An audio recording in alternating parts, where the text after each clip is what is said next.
in AC bridge, now we will be try to understand how to measure the capacitance of a capacitor.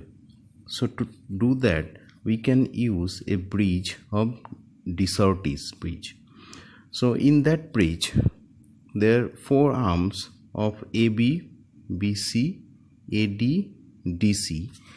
In this four arms, C1 is unknown and C2 is the standard capacitor, and R3 and R4, these two are the standard resistance used. So now in this bridge we are applying a voltage V in it.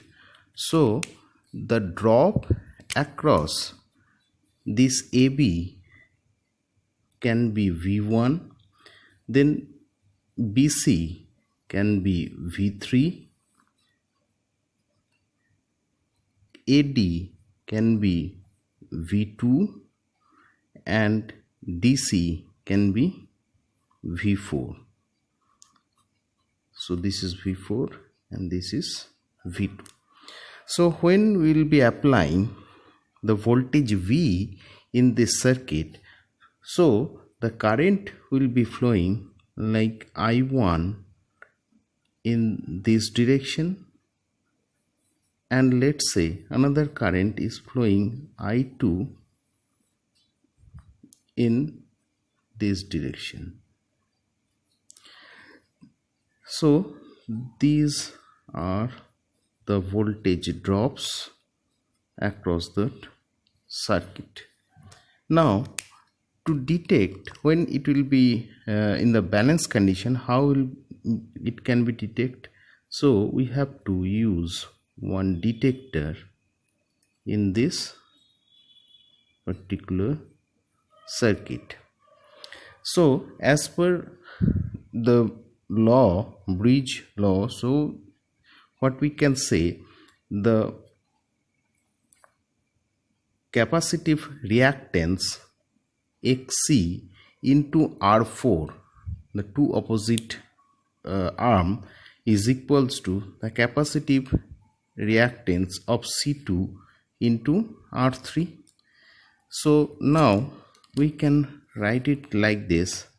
So XC into R4 equals to XC2 into R3.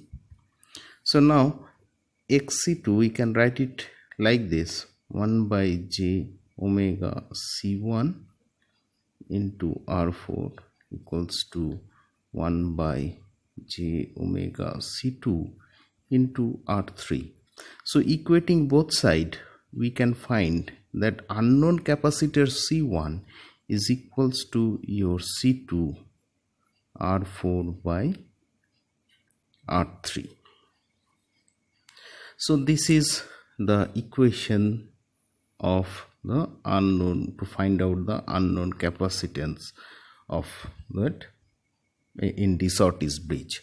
Now coming to the phasor diagram, if we consider that AB, if we consider this AB branch, then this AB drop across this AB, if I consider this as that V1, so it will be lagging with the current, it will be lagging with the current I1, it will be lagging with the current I1. So I can write it like V1 equals to your I1 by j omega C1, and this V1 is equals to V2. This V1 will be equals to V2 at the balanced condition. So this V1 is equals to your V2, and what is this V2? That is I2 by j omega C2, I2 by j omega C2. Now what is the V3 and V4?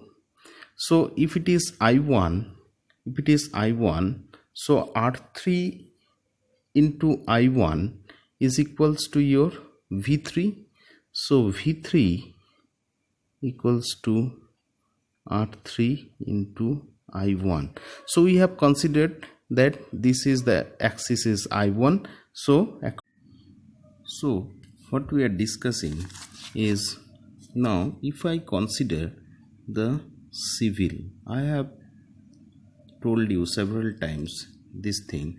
Civil is, if it is the capacitor where the voltage will be lagging and current will be leading for the capacitor, whereas if I consider the inductor, in that case voltage will be leading and current will be lagging for the inductor. So as it is the capacitive voltage, so this capacitive voltage will be lagging with the current, because the current is leading with 90 degree with the voltage. So now I hope this can be understood. So as this V3 I have presented like R3 into I1, so V4 and at balance this V3 and V4 will be equal.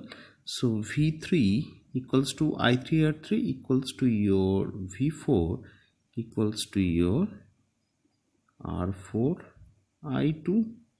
So if this I1 and I2 will be in the same direction, then only this V3 and V4 will be equal. Now what is V? V is your V1 plus V4, V1 plus V3, these two, and V3 plus V4, these two are equal to V. So here it is V1 and V2, here it is V3 and V4. So if we add these two voltages, if we add these two voltages, then we'll find the voltage V. Okay, so this is how the phasor diagram of the de Sauty bridge. Now only loss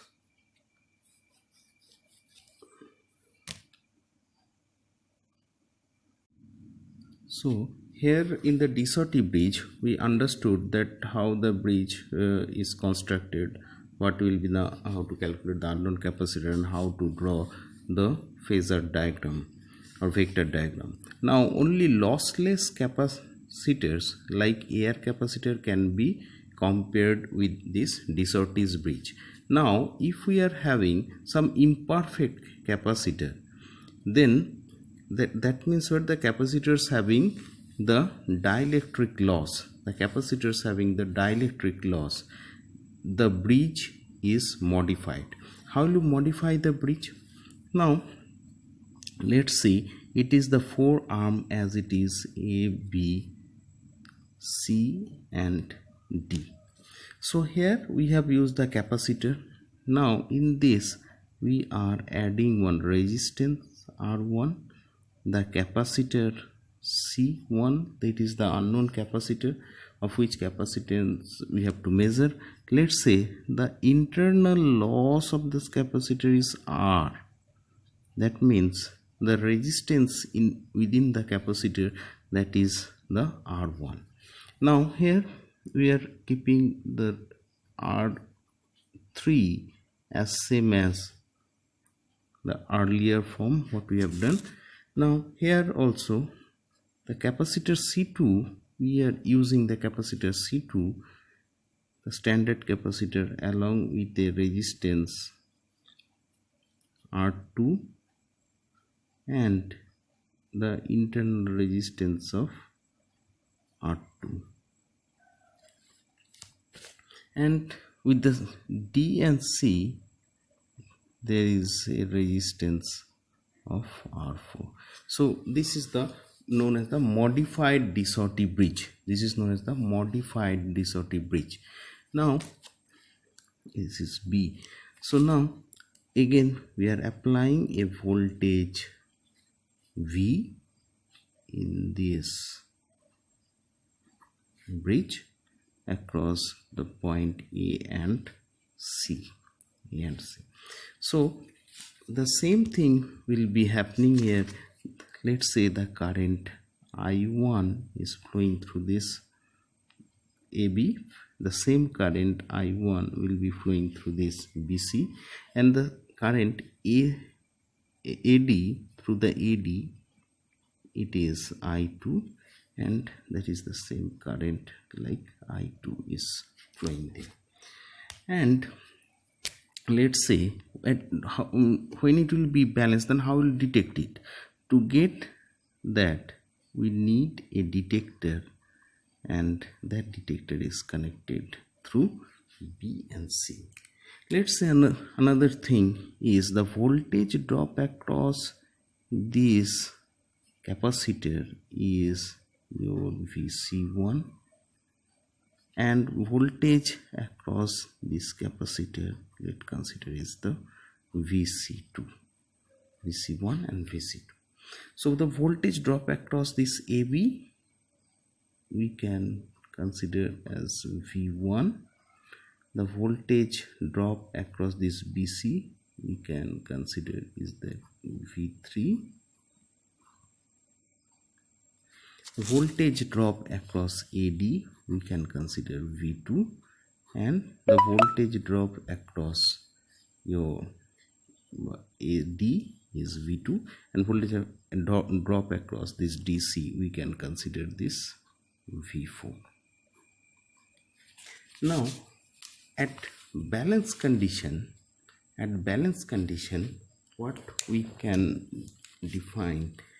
So at balance, this R1 and capital R1 and small r1 plus XC1, this 3 into R4, this will be the capacitive reactance, and this is R4 will be equal to your R2 plus 1 by j omega C2 into R3. Now just comparing these two, if I write it like this, R1 plus R1 small r1 into R4 minus j R4 by omega C1 multiplying j into both the sides, so it will be getting -1. So that is equals to your R2 plus R2 into R3 minus j R3 by omega C2. So comparing these to both sides, if I compare this imaginary term, what I will find? That C1 by C2 equals to R4 by R3. Then what is this R4 by R3? If we consider these two, what is this R4 by R3? So that is then R2 plus R2 by capital R1 by small r. So this is known as the modified de Sauty bridge. Now we find out that we have got that how to find out the VC1 and VC2. Now the V1 is equals to your I1 capital R1 and VC1. So VC1 is this one and I1 capital R1. So now if these two